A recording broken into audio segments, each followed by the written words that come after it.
Les grandes gueules de Radio Espace Guinée reçoivent un panel d'invités et des interactions avec les auditeurs ont lieu sur l'actualité du moment. Les colères, les propositions sont entendues. Les grandes gueules de Radio Espace Guinée se veulent un reflet des préoccupations des Guinéens. Les grandes gueules, une émission populaire qui invite des politiques, des économistes, mais aussi des acteurs de la société civile guinéenne. À suivre tous les jours, 9h-11h sur Radio Espace Guinée et nos radios partenaires. Nous venons maintenant à notre second invité en 20 minutes chrono donc pour qu'il ait la possibilité de convaincre M. Namouri Kamara, vous le découvrez, nouveau directeur général de l'APIP, Agence pour la promotion des investissements privés, climat des affaires. La Banque mondiale souligne que les pays d'Afrique subsaharienne ont établi un nouveau record pour la 3e année consécutive. En 2018, ils ont mené 107 réformes destinées à améliorer la facilité de faire des affaires pour les petites et moyennes entreprises, indique la Banque mondiale dans le rapport Doing Business 2018. Et quelle est donc la part de réformes que la Guinée revendique dans ce rapport? Et le climat des affaires s'est-il considérablement amélioré dans notre pays sous Alpha Condé? On va lui poser toutes ces questions dans un instant. Moussa Moïse, avant de donner la parole à notre invité, on a écouté M. Massoul Kaba. Vous savez, moi j'ai suivi cette opération de déguerpissement de Kaporo de l'autre côté, mais je me suis senti mal à l'aise et j'ai eu énormément honte. Pourquoi? Parce que je me dis que c'est une véritable injustice qu'on puisse comme ça procéder à une démolition au nom du principe de récupération des domaines de l'État, en oubliant que le problème de Kaporo ne s'est pas posé en 2019. L'État savait, en ayant procédé au même type de déguerpissement en 98, qu'il fallait procéder encore à un autre déguerpissement parce que l'autre zone était également occupée. Alors, les conséquences de 98, on n'en a pas tiré les leçons. Parce que les leçons, les conséquences, on les vit encore. À chaque manifestation, nous les vivons. Ceux qui ont mené quelques petites investigations sur l'axe le savent. Les familles qui ont été déguerpies, qui ont été chassées de là, comme des malpropres, eh bien, toutes ces familles n'ont pas pu aller avec leurs enfants. Ces enfants sont devenus des enfants de la rue. Ces enfants ont été éduqués par la rue. Nombre d'entre eux aujourd'hui se retrouvent à la merci du passant et du coup sont devenus des gens qui sont obligés d'être enrôlés par les politiques au moindre message qui est donné et donc de faire dans la violence. On n'a pas fini de régler ce problème. CIA est un exemple illustratif. Il fait de son mieux pour récupérer ces enfants de la rue afin de pouvoir leur donner une certaine éducation. Il a été chassé. Lui également, il a été chassé. On n'a pas fini avec ce problème. L'État aurait dû tirer les leçons de ce qui s'était passé en 98, mettre une sorte de commission en place pour recenser le nombre de familles sur le site du côté de Kaporaï, afin de trouver les moyens pour pouvoir au moins leur donner ne serait-ce que quelques lopins de terre sur un domaine viabilisé. Ça n'a pas été fait. Pourquoi je parle d'injustice? Mais nos corniches, nos domaines publics maritimes sont occupés par des nantis. Ce sont aussi des domaines qui appartiennent à tout le monde. Pourquoi est-ce qu'on ne procède pas à cette récupération? Moi je le dis, c'est une injustice parce que la brise marine, mes poumons doivent respirer cela. C'est un bien commun. On ne peut pas quand même donner cela à quelques petites personnes qui ont de la fortune, à quelques privilégiés, à de la bourgeoisie. Ce n'est pas normal. C'est une injustice. Si on veut récupérer les domaines de l'État, qu'on le fasse sans état d'âme alors, en procédant aussi à la récupération des domaines publics maritimes. Allez-y, vous êtes allé à la corniche de Dakar. On va me dire que je viens juste d'arriver. Mais écoutez, tous les citoyens profitent de la plage, tout le monde, avec un site aménagé où on fait du sport, où tout le monde s'entraîne. Mais chez nous ici, on brime les plus faibles. Tous les jours. On va y revenir. Tamba, si vous permettez, on va passer à notre invité après parce qu'on n'a que 20 minutes avec lui, Monsieur Namouri Kamara, nouveau directeur général de l'APIP. Vous le voyez à l'écran. Il a été récemment nommé. Monsieur Kamara, bonjour. Bonjour, monsieur. Merci de répondre à notre invitation. Voilà, je vais commencer par dire que ça sent que Moussa, il n'était pas la bienvenue. On est dans ça depuis un certain moment. Alors, Doing Business, c'est un classement qui intervient toutes les années. Ça permet de mesurer l'état du climat d'affaires à l'intérieur des pays. Pour commencer, aidez-nous, ainsi que nos auditeurs et téléspectateurs, à comprendre ce que c'est que ce classement Doing Business de la Banque mondiale. Quels sont les éléments justement qui participent à ce classement-là? Merci beaucoup. Je commencerai par vous remercier de m'avoir invité ici ce matin pour essayer de vous expliquer ce que Doing Business veut dire. C'est un classement qui est très important, qui est défini par la Banque mondiale. et qui permet en fait de mesurer l'amélioration du climat des affaires dans tous les pays du monde. Donc c'est un classement mondial et vous avez des critères, vous avez 10 critères en fait qui sont définis par la Banque mondiale. Parmi ces critères, il y a 5 critères majeurs sur lesquels la Guinée s'est rivée et qui nous a permis d'obtenir des avancées. Pourquoi il y a un tel indicateur? Il n'y a pas que le seul indicateur dans le monde. En fait, c'est un indicateur qui est déterminé, défini par la Banque mondiale. Il y a d'autres types d'indicateurs.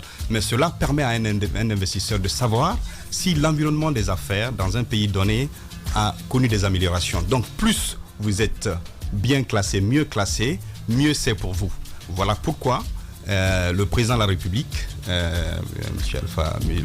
professeur Alpha Condé et son gouvernement n'ont ménagé aucun effort pour essayer d'améliorer l'attractivité de la Guinée, en fait. Dans la pratique, comment on ressent cette amélioration? Alors, dans la pratique, tout d'abord, je vais vous dire ce qui s'est passé. C'est quoi le classement de la Guinée en 2018? Ça, c'est une très bonne question.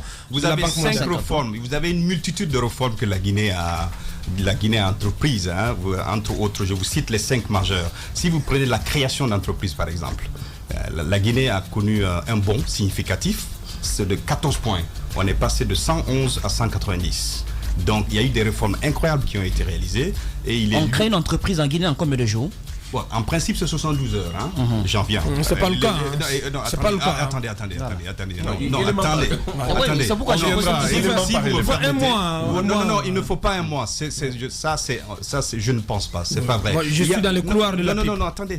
Écoutez-moi, messieurs. Les grandes gueules. Ça prend parfois du temps, honnêtement. Non, attendez, messieurs, vous me permettez? Je vous oppose. C'est que je vis tous les jours quand même. Si vous me permettez. Allez-y. Ok.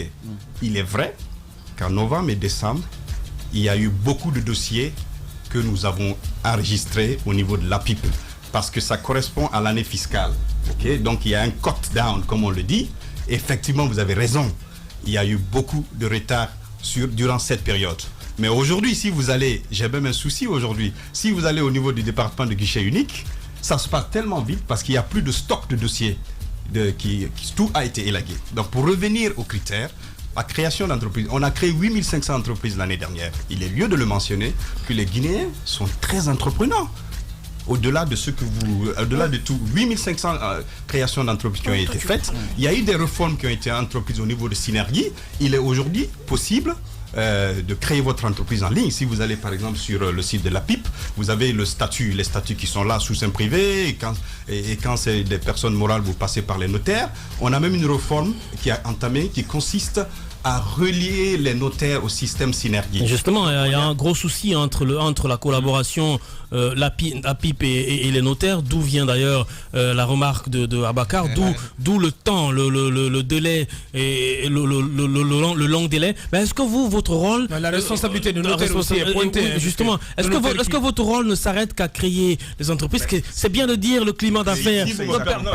Non, le premier critère, non, vous m'avez pas terminé. Il y a 5 réformes. Si on peut le laisser aller au bout de ces 5 critères.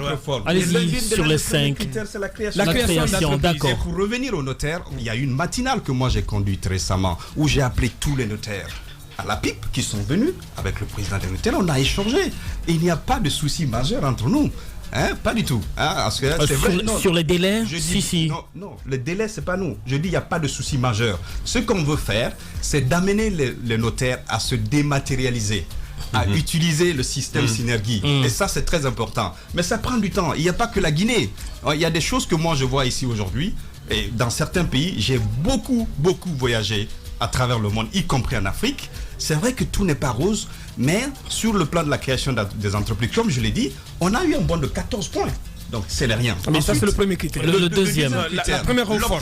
La première réforme. Ouais. Il y a parmi tant d'autres. Aujourd'hui, par exemple, Monsieur Diallo, lorsque vous créez une entreprise, vous choisissez la dénomination sociale, Diallo Entreprise. Avant, qu'est-ce que les gens faisaient?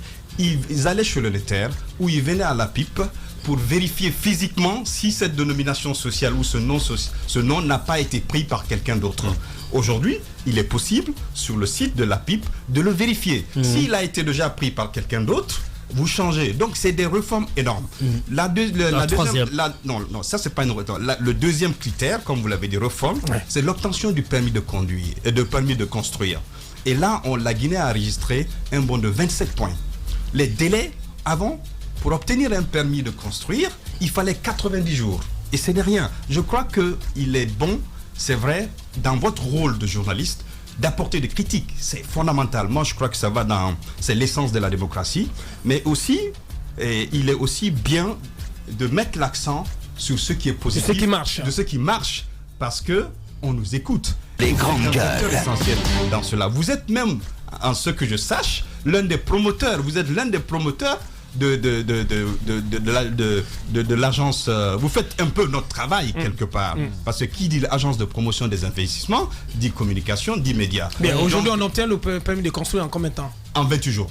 28 jours. En 28 jours. Donc le délai a été ramené de 90. Exactement. Ensuite de 28 90 à 28. De 3 mois à moins d'un mois, quoi.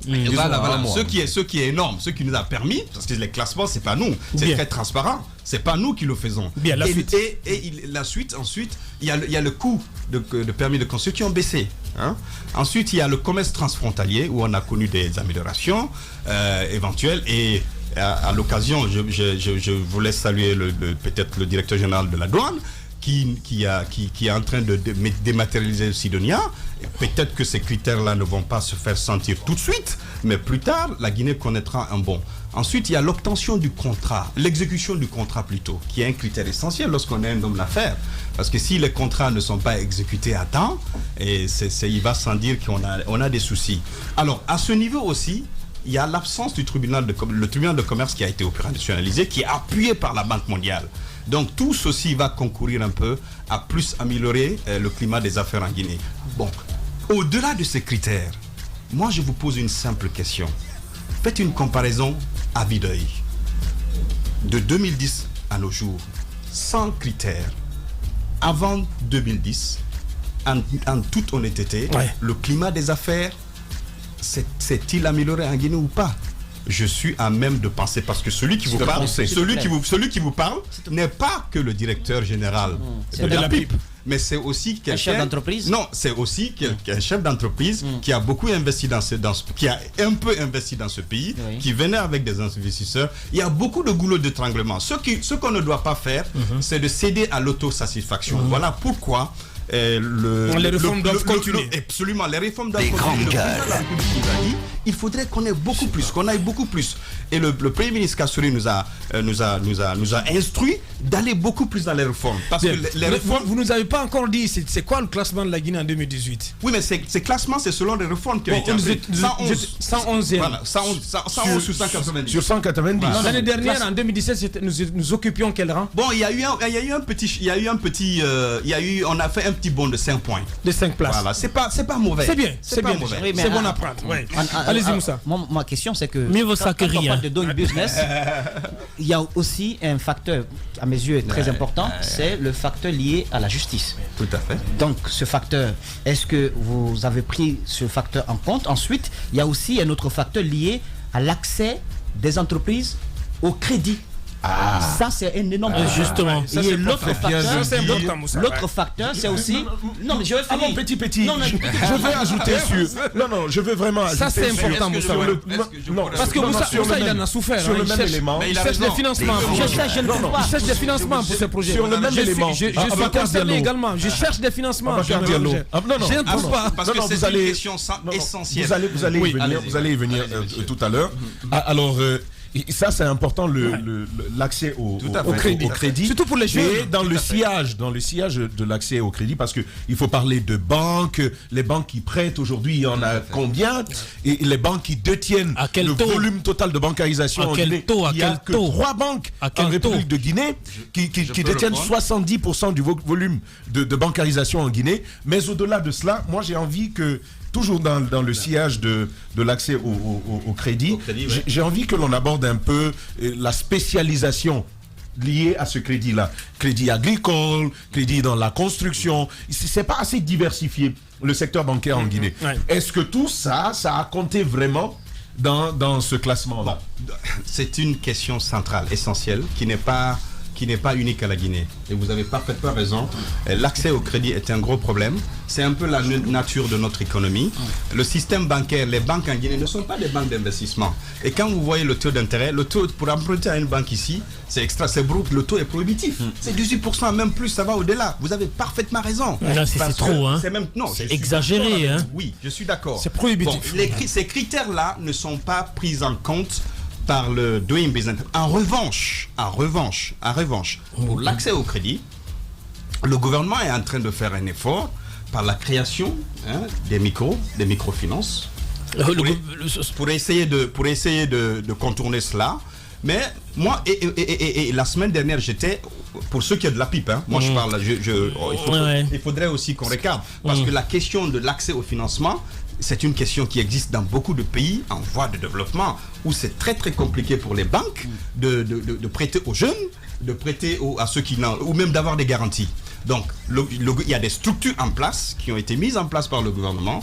Vous avez la GIB, vous avez FONGI, vous avez pas mal de structures axées sur les jeunes. Mais la semaine dernière, quand les gens de la Banque mondiale sont venus me voir, il y a un fonds, et si vous serez très content de le savoir, la Banque mondiale va mettre un fonds avec l'aide de la Guinée pour... Un fonds fiduciaire? Non, pas un fonds fiduciaire, un fonds d'investissement. D'abord, c'est une enveloppe, ça va s'appeler Précop, c'est une enveloppe de 30 millions de dollars, parce qu'effectivement, c'est une question centrale, le financement des PME. Et il va y avoir un fonds d'investissement de 6 à 7 millions pour accompagner les startups. Et ensuite, un fonds de garantie. Parce que même si on peut avoir accès au financement, mais si on n'a pas les garanties nécessaires, ça ne passe pas. Maintenant, pour ramener la chose à la pipe, parce que ce qui est important, c'est de savoir ce que moi je fais en tant que directeur général de la PIP à mon niveau pour accompagner un peu les entreprises et peut-être les aider aussi à accéder. On a un département, une direction au sein de la PIP qui s'appelle Appui aux entreprises. Et au sein de ce département, quand je suis venu, j'ai écouté tout le monde. Vous avez raison.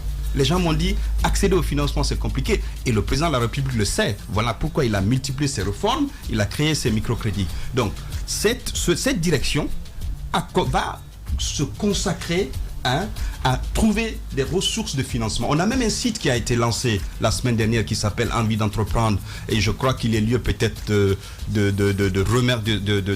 saluer toutes ces initiatives-là qui ont été entreprises avant moi par le ministre Gabriel Curtus. Et Envie d'entreprendre, lorsque vous allez sur le site, pour un jeune, parce que l'entreprendre, il faut être passionné, il faut prendre le risque.